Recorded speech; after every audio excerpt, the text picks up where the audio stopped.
We're 15-12.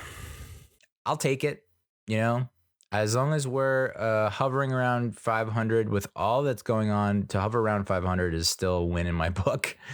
We're 3 games back of Atlanta. I think if you can continue to keep that number to single digits throughout the year, I'm also comfortable with that. We're 1 game ahead of Miami, and Miami, I think, is surprising a lot of people. The Marlins, surprising a lot of people. We have the same record as Arizona, as I mentioned, who are first in the NL West. Pittsburgh is 18-8. I don't think a lot of people saw that coming. They're in first. The Brewers are in second. I think maybe the Cardinals are in third or whatever. It's April baseball. Like, I don't know. I think I will start living and dying with this team once maybe a little bit towards the trade deadline. Like, if we are 10 games below 500, 10 games back of Atlanta at the trade deadline, and we don't make any moves, yeah, I'm gonna be in a sour disposition. I'm gonna be in a funky mood. But it's April, May baseball. It's the first, not even the first quarter of the season. I don't think we played less than 30 games out of 162. I think if we can get all this goddamn toxic bullshit out of our system now, so it doesn't happen towards September, I'm all good. I'm all for it. I mean, the year the Nationals won the World Series, they started like 1931. Last year, the Phillies were in third the entire season. I don't think anyone paid them any attention or mind, and they ended up going to the World Series. So, it's as long as, I don't think the injuries have gotten completely out of control. They have ravaged our starting pitch, and there's no doubt about that. But if we need our bullpen to stay healthy, especially Ottavino, especially Robertson, so those are 2 key. I think Ottavino just came back from just came back from the paternity list, so it's good to have him back in the fold. So, the Braves are the Braves. You want to win another friggin' division title? Great. Good for you. But what is unfortunate is there was a snapshot, right? They put up the graphic of the upcoming schedule, and they say, well, at least things are getting a little bit easier for the Mets after this West Coast swing. With the exception of Atlanta, we got the Washington, the Nationals, the Tigers, the Rockies. That's an easy part of the schedule. They should be able to pick up a fair amount of W's there. And of course, we lose 2 or 3 to Washington. And so it doesn't look like, Saturday's game was postponed. It's going to get pushed to a doubleheader in August. And then tomorrow's game, Sunday, probably not going to get played at all.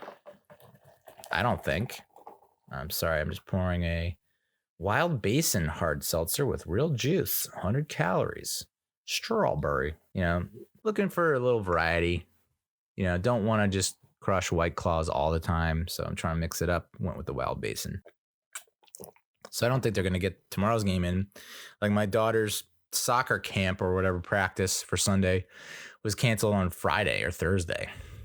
So I don't think they're going to get that in. So now we're looking ahead to maybe they'll play Monday day game.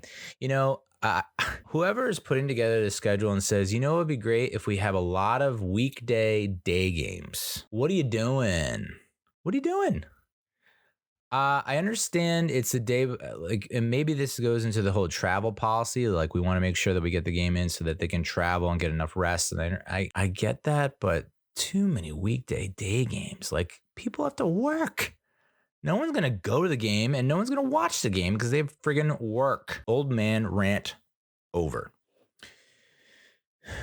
So maybe it'd be nice to get a win in a Monday day game, steal one from Atlanta.